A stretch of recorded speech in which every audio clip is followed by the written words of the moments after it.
Today we're going to review the Desert Ops waistcoat. Now this is a non-modular waistcoat, so it's going to have, no real options for how you set this up. The only options that you really have is what pouches are used for what, where you place stuff in what pouches, all right? So this is going to be quite a bit different. Not really quite a bit. I mean, it's got pretty much the same pouches, but the size of the pouches are going to be different. There's no storm collars in these pouches. It just has vinyl internal lining and stuff. But it uses Spanish clips instead of the snap clips, which I think is a better system. And there's a little bit of a change on stuff, and I think that it was a real improvement. The only sad thing is they didn't deliver these improvements onto the DPM version, which I think this would have worked a lot better in the jungle rather than the snap closure system, which, it is what it is. That's just my opinion.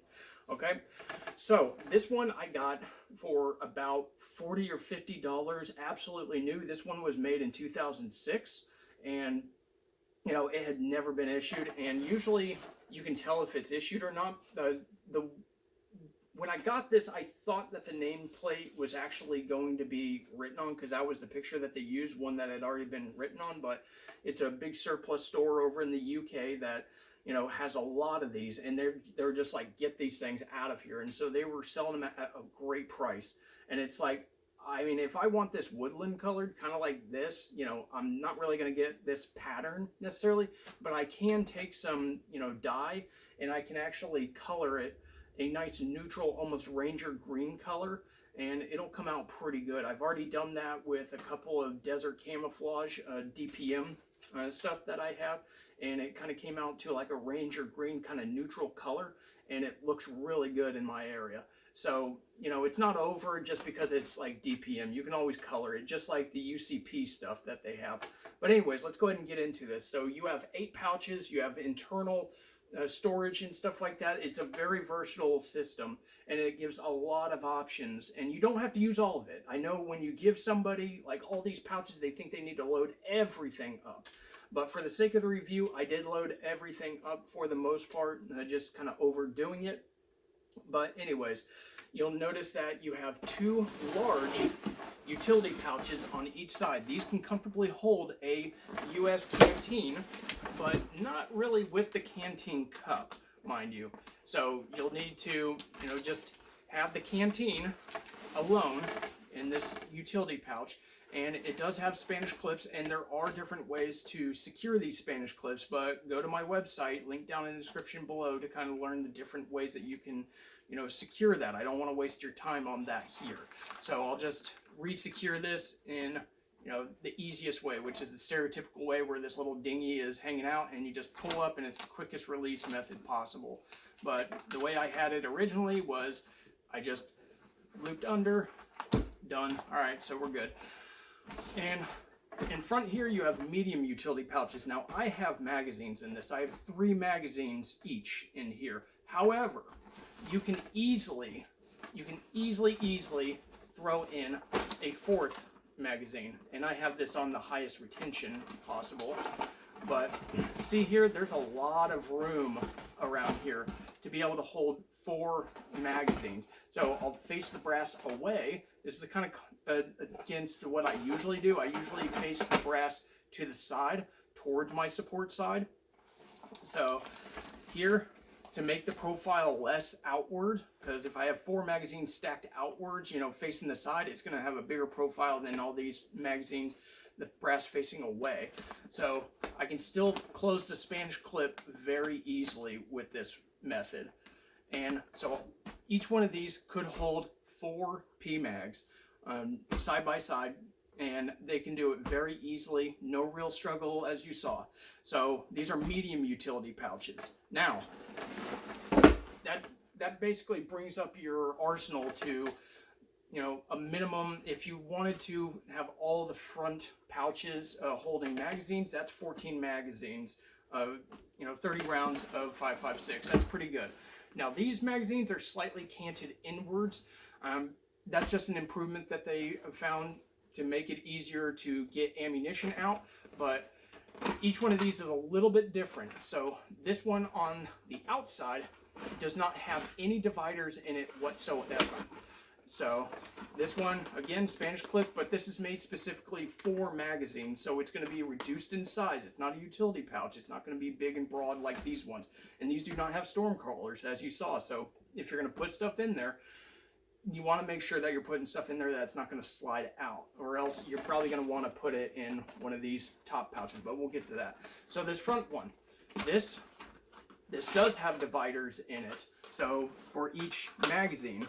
So depending on how you want to run this stuff, you can set up the Spanish clips however you want in order to access your ammunition easy, or make it a little bit harder to access.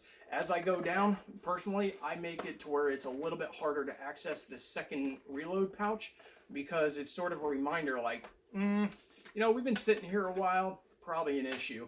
These ones I usually have on the maximum security setting, like this one, and I have to, you know, really, you know, yank on it in order to access this last pouch. This is the furthest away from my support hand, so it's kind of like the emergency pouch, like a little reminder, like, hey, you're kind of running low on ammo. Let's like rethink our strategy, right? All right.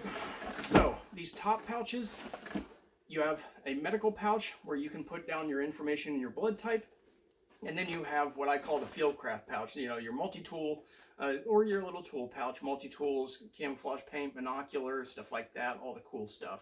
And these use the snap closures just like the older version, so that's a nice little touch. And it doesn't have storm collars either, so you're gonna have to be careful about that. In the medical pouch, same thing, but you also have a couple of little pockets back here. I just have a flashlight because if there's wounds at night, I need to be able to see, you know, or whoever's treating me needs to be able to see. So I put the little flashlight in here. It's nice and secure. It isn't going to have an ND, so I won't have to worry about that. But I have my little insert with all my medical supplies because I want to be able to take it out and not have to fish through a pocket in order to get to all my stuff, right?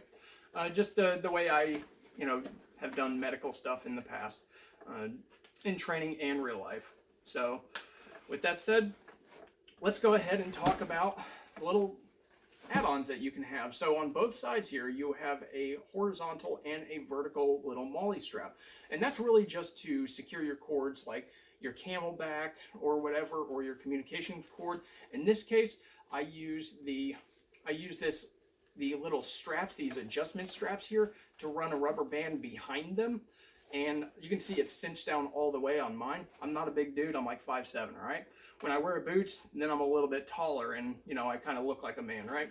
So I have a rubber band, holds down my tourniquet. This is a Sam XT tourniquet, by the way. Pretty big and bulky, so I have the Velcro away from my neck because it can chafe up here, right?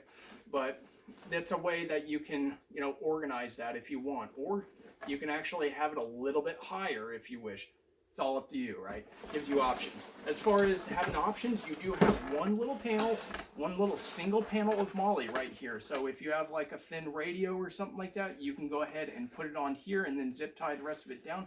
You'll probably have 2 layers of molly straps that you would have to put in, so you can at least put one on there, and then you can zip tie the others down to the adjustment straps here.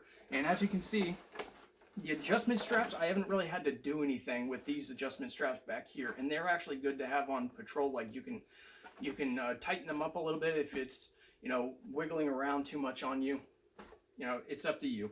But up here, I use friction tape in the front to kind of get rid of all the loose extra ends right here. Just use friction tape. It works a lot better than electrical tape, which kind of lets it slide. It's not as tacky, as long.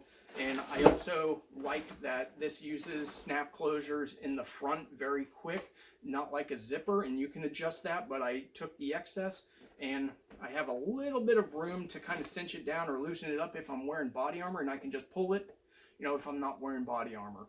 So already this kit weighs 30 pounds, and you know, these magazines aren't even loaded. All right, so let's go to the back here. The cool thing about this one from the DPM version is these little snaps right here at the top and the bottom are made for the side pouch for the British Bergen. So you can take a side pouch or buy them on eBay. They're cheap. They're like $5. It's great. And these things are pretty big. So in here, I have a good amount of stuff. I have a gas mask bag. and this is going to be needed in a second. But also I got my cover, and I've got a mystery meal, a humanitarian mystery meal, right?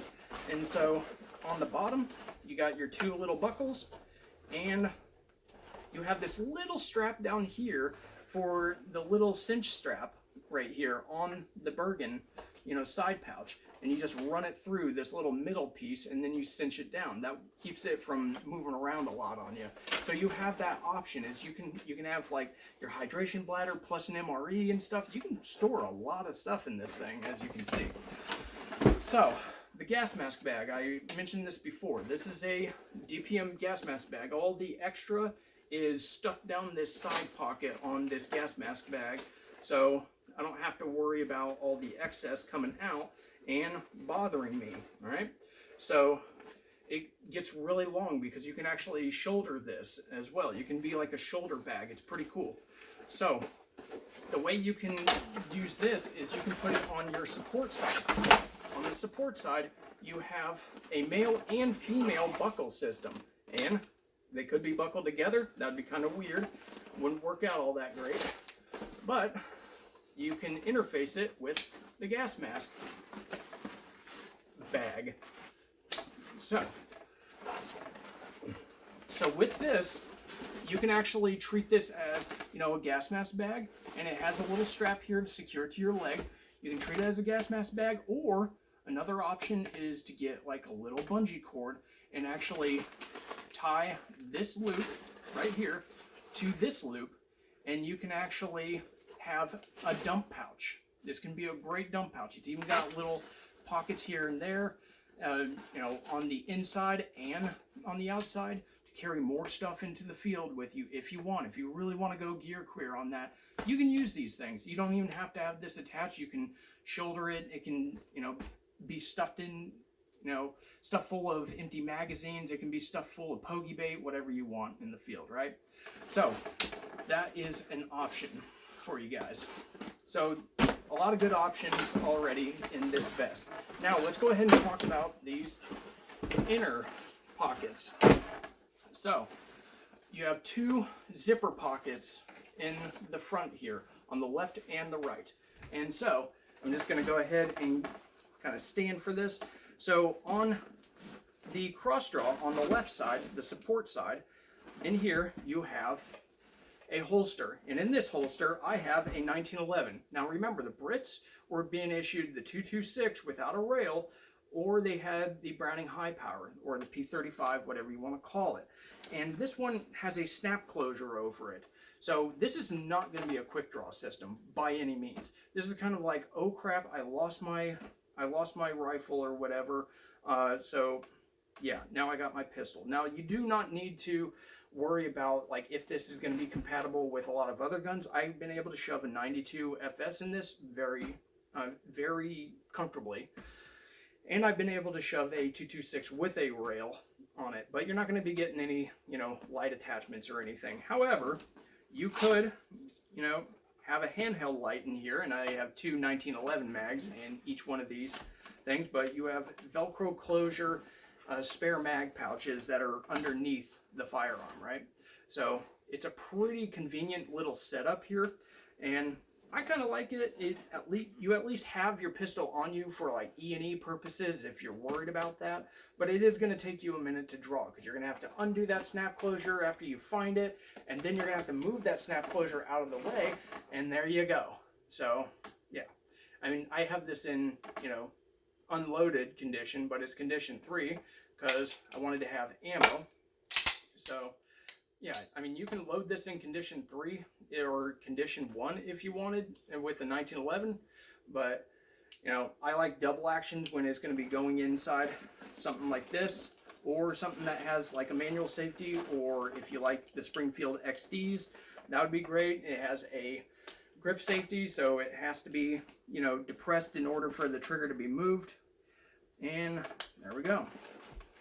So with that said, I'm kind of a fan of having the access of a pistol. Plus you can throw other things at the bottom here, you know, whatever. Now,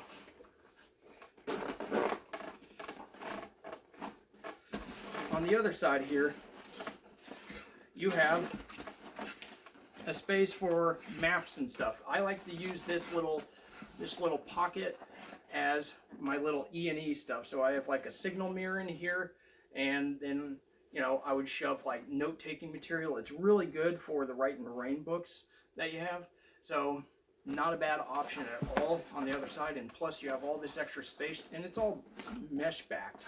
So it's all going to be breathable. It's not going to, you know, get all humid in there too bad, and it's going to breathe very well. And I've never had a problem with heat getting trapped in one of these vests. They're actually pretty nice in that sense, because yes, you're wearing a good amount of weight, but it's not really creating any hot spots and stuff. And that's where I appreciate a lot of the British, you know, combat systems, kind of like this from JJ's Webbing, or yeah, this is JJ's Webbing right here. Their Gen 4 webbing system has Molly. It's their belt kit version. Both of these are pretty good options, but I really do like how the vest is capable of carrying just as much as the belt kit, but a little bit more. You can still have a pistol on you too, where it could be kind of a nightmare to find out how to carry a pistol without, you know, compromising one of your pouches to have it singly just to hold a pistol. So with that said, let me know what you think about this in the comments below. Go to my article, and I'll link my website down below. And you guys have a good one.